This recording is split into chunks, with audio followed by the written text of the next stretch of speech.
Since President Trump came into office in January this year, he has raised tariffs on all imports.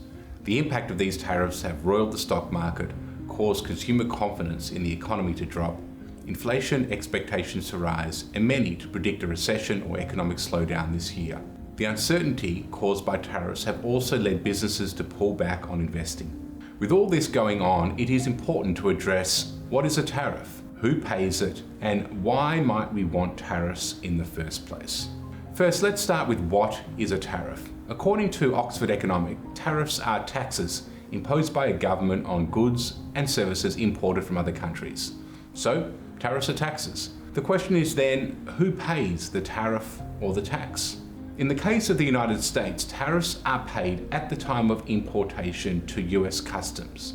So, it's the importer who is responsible for paying the tariff. But if you're the importing business, the question arises as to whether you can pass on the added cost of the tariff. And here there are basically two options. One is to ask the exporter, the business in the other country supplying the good, to pay the tariff. In effect, asking this other business to reduce its price by the amount of the tariff.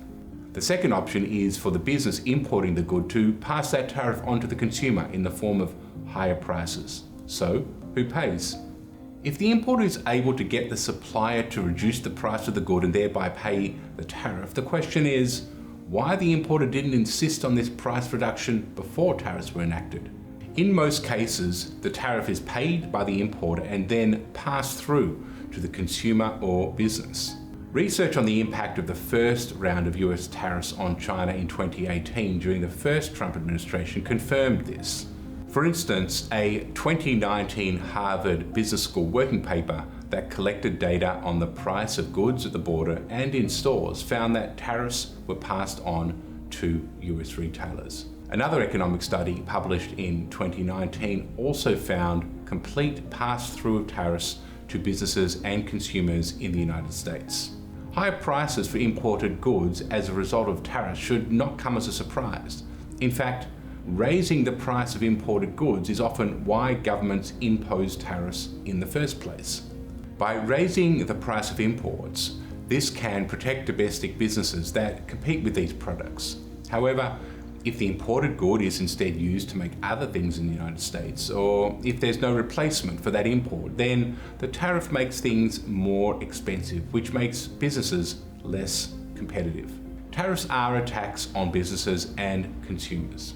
Like all taxes, the economic impact will be mixed, and the impact of the tariff, who pays, will also vary.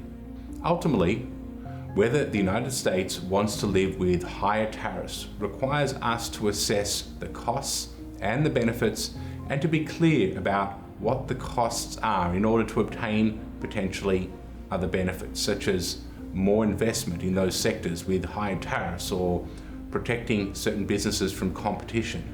To learn more about tariffs and to find expert research on other related topics, go to brookings.edu or click on the link below.